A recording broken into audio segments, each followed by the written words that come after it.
Hi guys! We are live. We are doing the stay at home with chocolate video today. Hey Club Chocolate, hello opening chocolate, hi guys. Hey, I'm just gonna kind of whip through this because we don't have a ton of time, but let's get it done. We're making cookies today, and I'm making small batch cookies with small batch chocolate. And I've got two cameras going, so I'm gonna be looking from one to the other. But small batch cookies with small batch chocolate is something I like to do because I want to use craft chocolate in my cooking, but I also want to have some of the bar left to taste. So I don't feel guilty about using an entire bar or a ton of craft chocolate in cookies if I'm just making a couple cookies. And of course, right now, it's a really good idea not to have batches and batches and batches of cookies when we're all kind of quarantined at home. We're not quarantined, but we're having this stay-at-home order. So if you make cookies and you only make 4 of them, you don't feel so bad about eating the entire batch. So, and the other thing about small batch cookies, making very, very small batch cookies, is the cleanup is so easy. So easy. I'm using a regular cereal bowl and a regular spoon. You might use a fork or a knife with these two, but let's get started. So first thing, you can use butter. I'm using 2 tablespoons of Smart Balance, and that's what I use for this. I've already got it measured out, so you don't have to watch me doing that. Put it in the bowl, and I use 2 heaping teaspoons of sugar. I am using organic cane sugar. You can use whatever kind of sugar you like for these shortbread cookies. I've got questions. What chocolate do you use? Do you like Fiji? Well, today we are using Fresco. Putting the cart before the horse here. We're using Fresco Madagascar. I know this is their old packaging, but I really like it. I like the bar. I like the packaging too. So, first thing you want to do is cream the butter and the sugar. So, part of the science behind the creaming of it is you want to incorporate some air into the butter and sugar mixture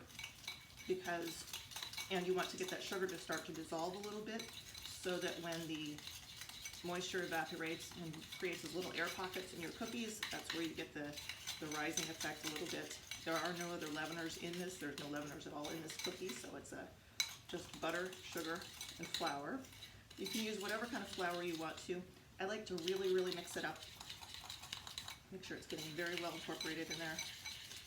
If you're using butter, you might want to let it soften a little bit after you take it out of the fridge. The Smart Balance seems to be smooth enough or soft enough when you just take it out of the fridge. So that's it. That is my creamed butter and sugar. The other bonus about these cookies is that if you want to, you can lick the bowl because there's no eggs in it. So I use a pinch of salt, and I'm using so little pinch. Look at this itty bitty, tiny little pinch. Hey, Molecular Muse. I see you joined, but see that tiny little pinch of salt? I'm just using hardly any salt. This is mineral salt, so hopefully it will dissolve in there.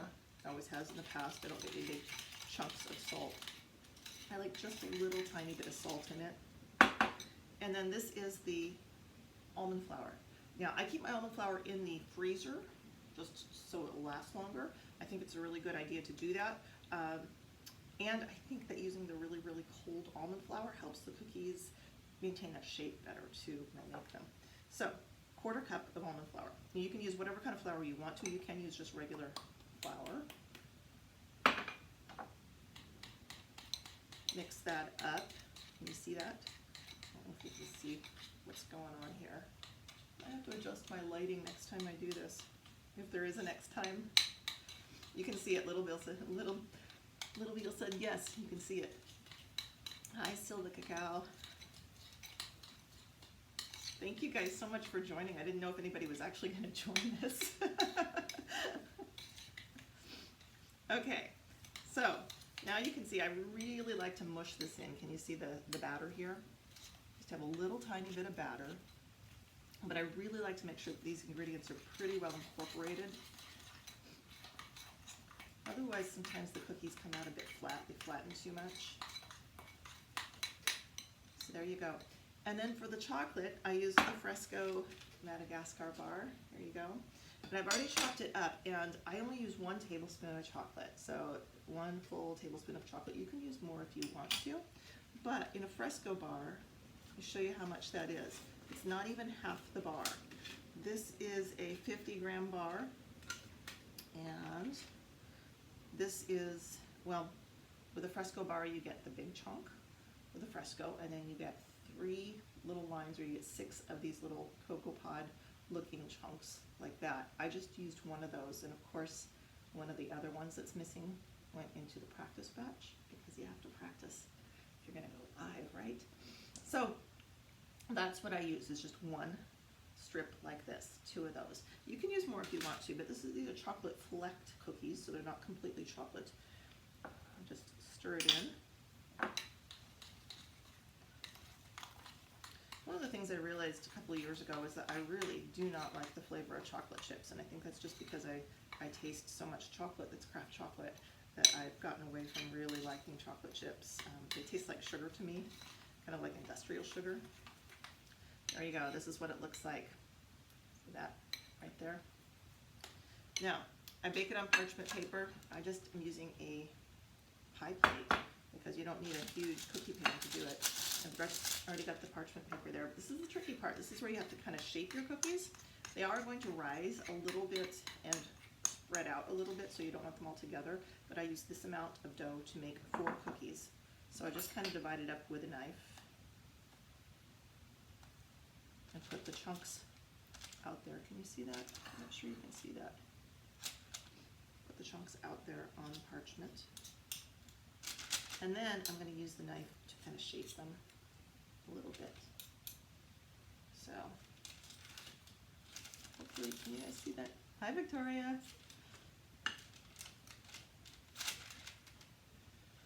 Oh, you're getting hungry? Yes, me too. I've already got my tea. Now, another thing that you can use to make these cookies, other than the Fresco chocolate bar, or other craft chocolate bars, if that's what you've got on hand, but I really like the Madagascar flavor in here, because you've got such bright, fruity flavors.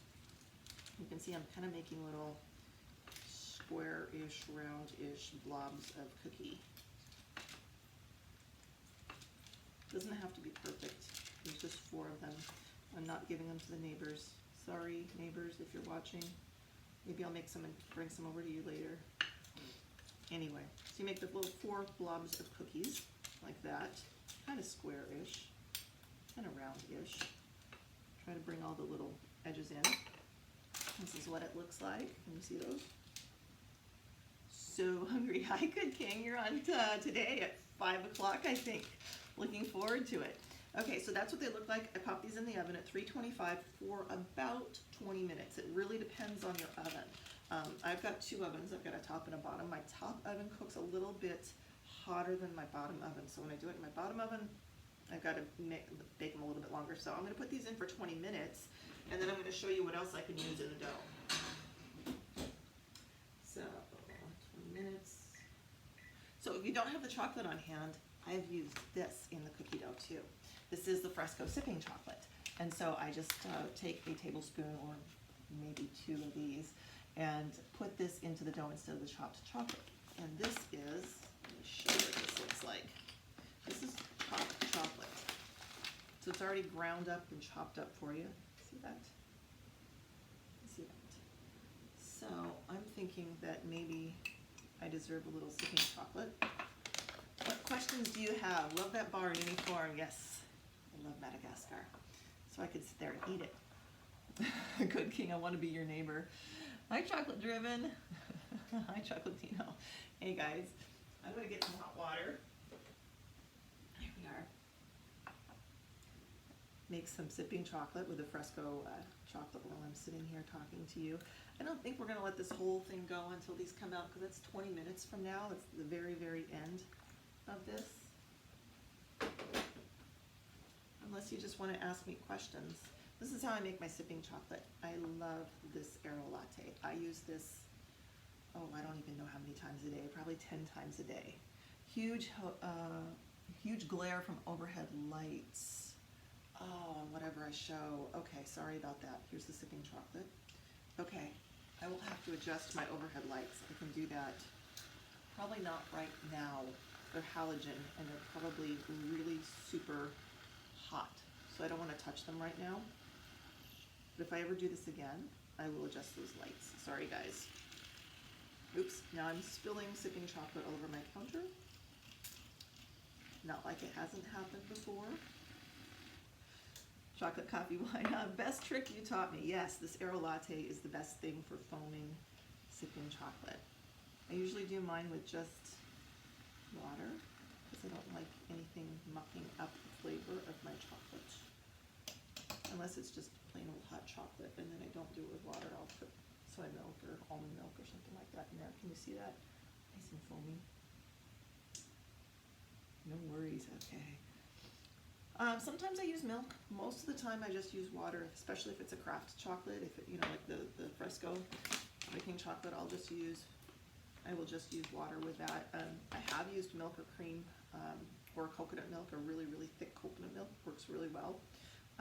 But most of the time just water, because I don't like other flavors mucking up the chocolate chocolate notes that I'm getting out of it. So you want to see what these look like when they actually come out? Hi, Victoria. Just water, love it. Okay, so here we have my last batch, which I just cooked a few minutes ago. I know you can't see them because of the glare, but this is what they look like. You want to take them out when the edges are just a little bit starting to brown. These were like at 20 minutes. And they are a little rough, a little bit rougher than your typical shortbread because they're not cut, they're not made rolled out or anything like that, but they're so easy. And this is what you get in 20 minutes. You get 4 cookies, perfect with tea or sipping chocolate. I won't sit here and make your mouth water and eat them, but they smell wonderful. I more importantly want to taste them. Yes, I know you do. Throw them from there to here. You know, I should send somebody a batch of cookies, just 4 little cookies, because that's all you get, but it's just perfect. It's not too many, not too few. What do you think? Chocolate Uplift, you're here too. Thank you. So you guys are wonderful for joining. Thank you so much for joining. What do you want to chat about? We've got cookies in the oven. We've got the finished cookies here. I've got sipping chocolate. Will I post the recipe? Yes, I will. And I will say what the recipe is again right now if you'd like. 2 tablespoons of butter, or Smart Balance if you're me. 2 heaping teaspoons of sugar. A 1/4 cup of flour. I put a little tiny itty bitty tiny pinch of salt. I mean smaller than your usual small salt. And 1 tablespoon of craft chocolate chopped up, or a tablespoon or 2 of drinking chocolate. That works very well too, especially if it's the ground drinking chocolate like this, so you've got the chunks in it. And then I bake it at 325 for 20 minutes. So yes, I will definitely post that. Looking forward to baking cookies after this. Good, I hope you do. You should have all these ingredients at home, and if you have egg allergies, there's no eggs in this, there's no milk in this, if you use it with Smart Balance. Pretty easy to make. Can't mess it up too badly. If you don't put enough flour in it, they do come out really flat.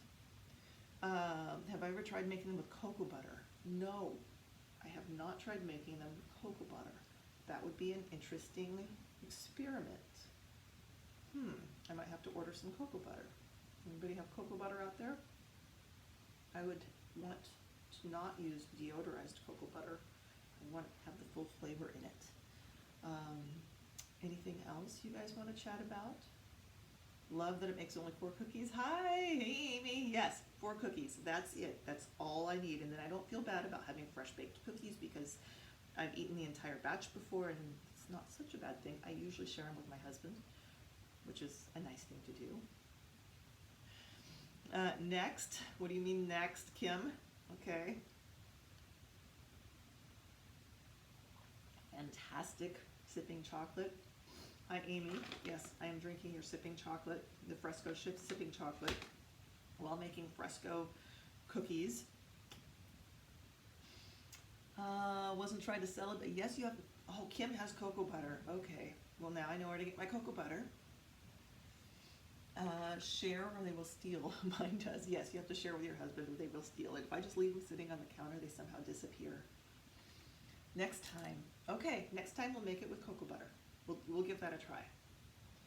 And we could, Kim, we could take your cocoa beans and we could chop those up and use those, kind of like having nibs in it. What do you say? Because then it would have a little bit of spice, maybe the love. Good cane cacao makes these fantastic little peeled cacao or cocoa beans, and I love it. Oh, what does Chocolate Uplift say? Ever use more than one type of chocolate, like a 70 and 85 in the same cookie? I have been known to throw the last little bits of a couple different bars together into a cookie. You have to be careful about that. Sometimes they don't go together as well as you think they're going to, but most of the time it works out pretty well. Yes, I have thrown those into a cookie if I really was craving cookies. I've done it in sipping chocolate too. Thank you, Chocolate Driven. Chocolate Love, yes. Hi, you guys. You guys are wonderful. Thank you so much. Should we call it a day? We've got 13 more minutes left on the cookies, unless you have more questions. Pretty sure you don't want to sit here and watch me drink sipping chocolate for 15 minutes. I will post pictures of the cookies when they come out. How's that?